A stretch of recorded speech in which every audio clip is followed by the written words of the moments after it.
Ja sitten käynnistetään puhelimet. Ensin nokialainen X6.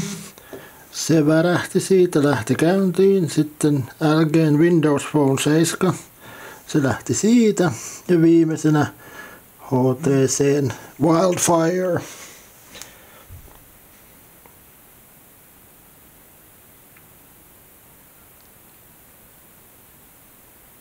Nokialaiset kädet ja puhelin oli valmiina käyntiin.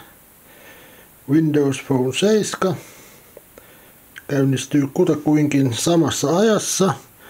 Tosin joudumme yhden klikkauksen tekemään, koska puhelimessa ei ollut simmiä sisällä. Ja HTC vielä starttailee tässä pienen tovin.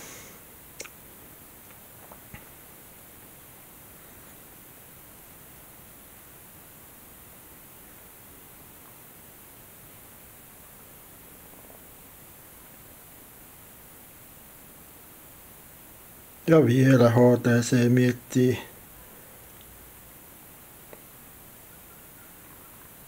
Ja vielä.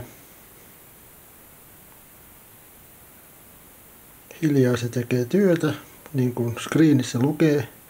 Hiljaa hyvä tulee.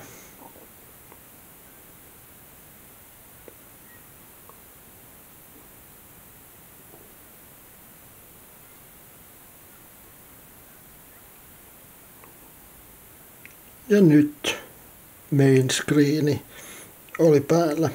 Siinä on lukkoskriini päällä, eli siihen ei pääse kiinni. Eli